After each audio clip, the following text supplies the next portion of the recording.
low-key, keep it softly spoken, with no strings tying you to me. I'm happy in your company with no emotion. Hello everyone! Happy weekend sa lahat. Ayan guys, papunta tayo ngayon sa Arhus. Mag-grocery ako ng Asian food. Tapos, papunta din kami sa anak ng asawa ko. Ipipick up namin siya ngayon kasi may ano na siya. Bakasyon na nila. Actually, kami lang dalawa ni Mr. yung wala pang bakasyon. So, weather natin today, hindi masyadong kagandahan pero okay na din kasi kahit papaano, may ano naman siya, may kunting light. Tapos, hindi rin gaanong ka-busy pa yung daan guys. Although weekend ngayon.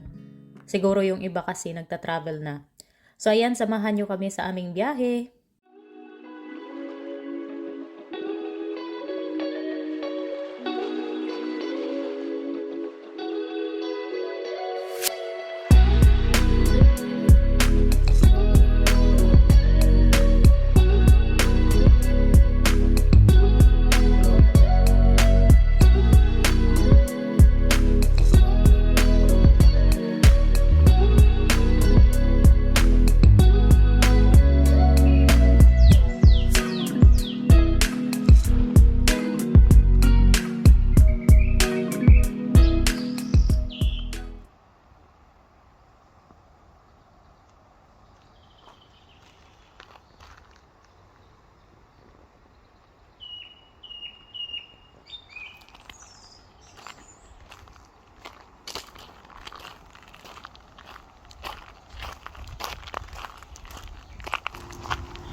So, ayan guys, nag-picnic ako mag-isa. Ganito lang kasi ang technique niyan.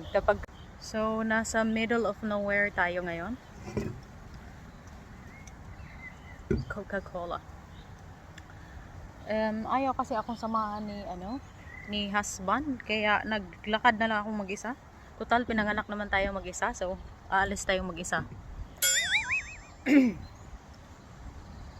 Minsan na lang kasi ako magkakaroon ng ng free time. Minsan na lang ako magkakaroon ng free time. Tapos sa ganito panahon na wala tayong ginagawa. Tapos medyo okay naman yung weather. Hindi naman siya umuulan. Maganda sana mag road trip or mag walking. Kaya lang ayaw niya. Di, umalis ako mag-isa. Ito pala guys, mga ano to siya. Pakita ako sa inyo. Mga camping, yan siya. Hindi pa namin yan na-try. Actually, dalawa yan, Hindi pa namin yan na-try. Gusto ko mag-camping. Yung asawa ko lang hindi. Kasi, na daw siya. Malamig daw pag gabi. Meron ng iba guys, nagka-camping kahit yung kahit around October. Medyo malamig na yun, di ba? At least dito sa sa part ng Europe. So pwede kayong mag-grill dito, pwede kayong magbaon ng mga pagkain. Tapos ang ganda ng ang ganda ng view ng lake. Yung lake na natin ngayon, yung pinakita ko sa inyo earlier. Ang dami niyang water lily. Tama yata 'yun, water lily. Yung mga yung mga bulaklak na tumutubo sa tubig. Ang sobrang ganda niya. A combination of white and pink flowers. So pahinga lang ako saglit. Hindi naman totally pahinga. Yung relaxing ba? Kasi napagod ako. Mga din siguro, mga 10 minutes away. Walking from home to here. Mga 10 minutes nalalagas na yung mga buhok ko. Yan yung view ng lake. Doon yung lake.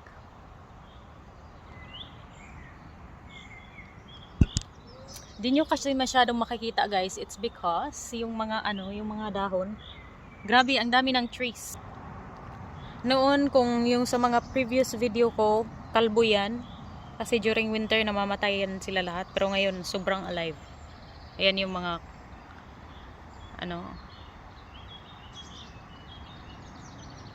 mga kahoy sa paligid. Sobrang ang lalaki.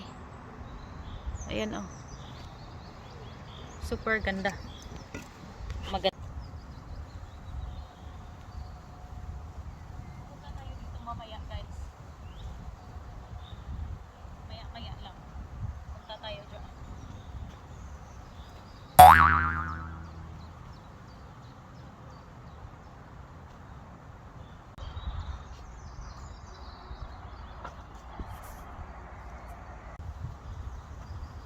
Medyo islant ko lang siya ng konti. I think merong nagda-drive that way kasi pwede kang mag-drive tapos this way. Pero yung sa front talaga hindi ka pwedeng magda-drive kasi walking lang siya at saka biking. So yan guys, nakapalibot dito. Maano talaga dito.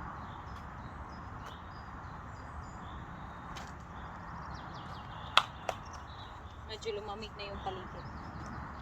Tapos naging makulimlim. Naging makulimlim na yung paligid. Pero mamaya na ako uuwi. Samahan niyo muna ako sa aking konting biyahe.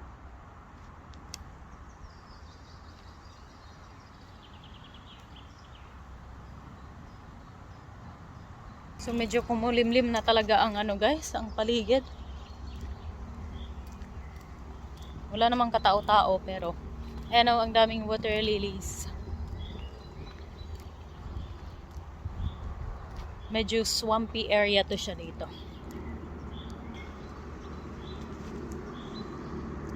Hindi ganong kalaki yung nila, yung lake dito. Small for swans lang. Diba?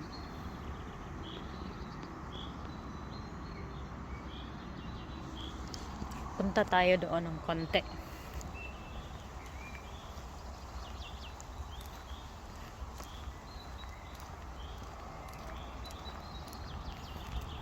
May nakita ako nakaparking doon na car.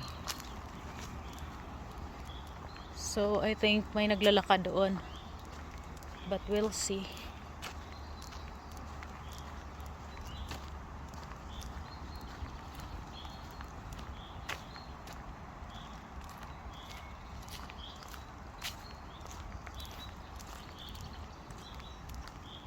There's also like a little bench here guys, pero napaka-small lang nito. Tapos parang na rin, parang surrender na rin soon. Upo muna tayo dito.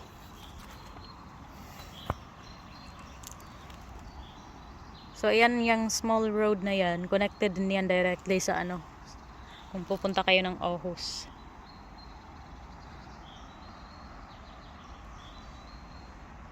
So doon tayo naglakad kanina.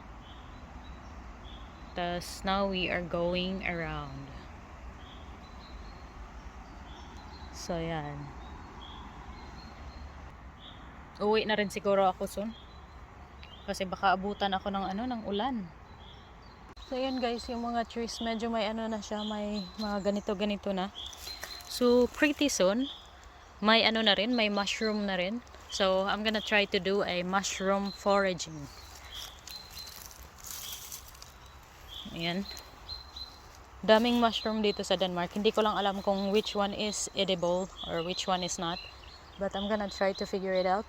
Kasi may books naman.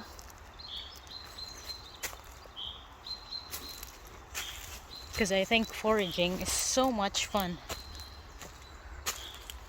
But I think these are actually mushrooms already. Quite weird. Itong guys, mga block.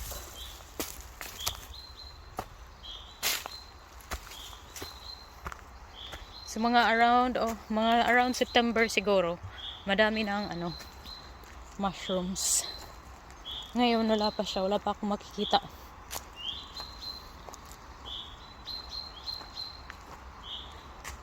Diba yung sound ng ibon. Quick, quick, quick, quick. Quick, quick, quick, quick.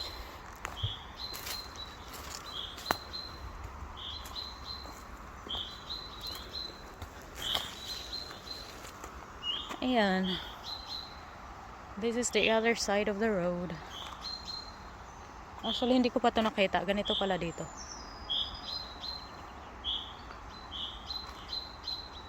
Ayan, parang mga mushroom to, guys.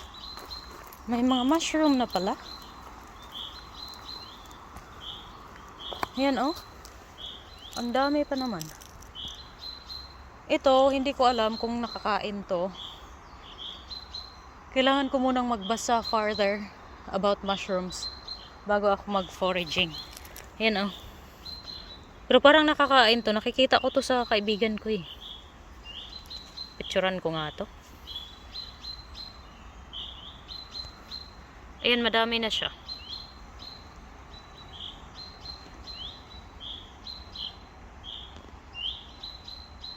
Parang nakakain to, eh. Kasi after like a month, hindi lang basta ito yung mga lalabas. Maraming klase. Kaya malilito ka talaga pag wala kang idea kung ano yung edible at saka yung kung ano yung hindi. Pero I think around this month, nagsilabasan na yung mga mga mushrooms.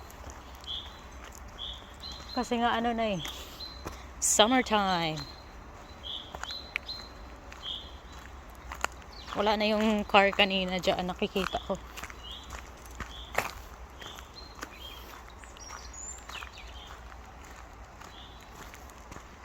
Hindi malaki tong forest na to, guys. Kasi medyo malapit lang to sa bahay. Yung yung rules ko, yun yung malaki. Yung tipong medyo mawawala ka talaga kapag wala kang idea kung saan ka pupunta.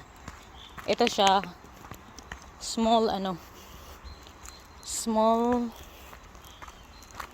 walking area lang. May bench din doon. Walang naglalakad ngayon kasi nga Sunday. Tas yung iba stay home, yung iba nagsa-shopping siguro. So, dalawang sasakyan lang yung nakita ko dito kanina. Pero pupunta muna tayo saglit doon sa bench.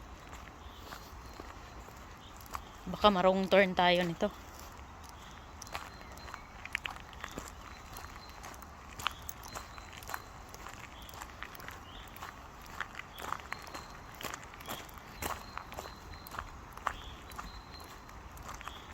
Ayan.